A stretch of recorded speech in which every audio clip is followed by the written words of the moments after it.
Take a look at some of the most popular television programs in our culture. American Idol, Survivor, game shows. All of these are designed to reinforce the social Darwinian concept of competition. In order to survive, you must outdo your competitors. This is a recurrent theme in our society. We have all been propagandized to have low self-esteem. The only way to feel good about yourself is to succeed. Success involves acquiring anything that is bigger and better. If you have to be disingenuous or downright conniving, that's okay, as long as you end up winning. We are expected to take this as a law of nature. After all, it's survival of the fittest. This is the way that species evolve. You don't want to hold humanity back now, do you? Think of the mass media that preys on our insecurities. Fitness magazines, fashion, obsession with celebrity, youth, wealth, and beauty. We are obsessed with youth and enhancement, and now the ultimate form of enhancement is at our fingertips. Trans-Humanism offers the ultimate form of bettering yourself. You want to be young? How's eternal life sound? You want to be strong? Why not add some machine parts to your pathetic body?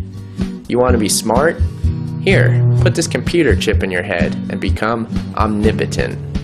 If you think that transhumanism is being introduced into such a fiercely competitive world by chance, think again. We have all been trained like Pavlovian dogs with a non-stop barrage of propaganda. If we don't own up to this reality, then we will all be outdone by our superiors. Those people who have always believed themselves to be the pinnacle of human greatness.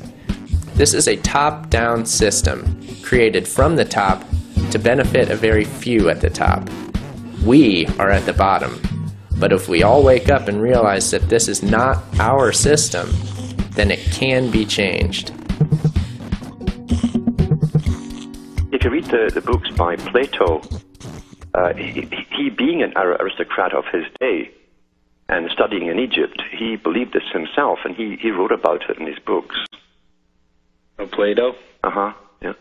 Yeah, and so the inferior ones like us, we don't have souls. Well, you have a soul. See, that in ancient times, and this was even taught in the early Christian church, you had body, soul, and spirit. And if you had all three, that was completion. That was the ultimate trinity. But they claimed that the people at the bottom never achieved or acquired spirit, so they were just soul. The soul had no intellect of its own, and you just went back into the big sea of pea soup and got mushed up. Yeah. I see. Oh, that's pretty wild. And that's what Plato attributed their superior intellect and knowledge. And for the very fact they were aristocratic and successful, that's what he attributed that to, was that they came from these lineages that had spirit. So they go on and evolve, but the rest of us go back into the primordial soup. That's it, yeah. That's pretty wild. Isn't it, yeah? All right, thanks, Alan. Thanks for calling. Life extension, singularity, and the promise of a golden age. Are we to believe in such a thing? Or are we being led down a primrose path, the proverbial road to hell? Post-human, a word not to be taken lightly, as it implies the end of the human race. Who has the authority to make such a decision?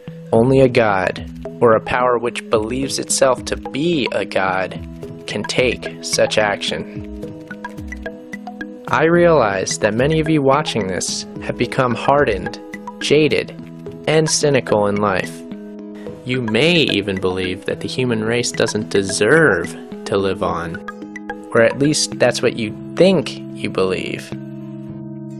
Now is the time to face that phantom in the mirror in order to find out what truly exists within the innermost core of your being. I sincerely hope you will understand that life is sacred, free will is a gift, and humanity is worth saving.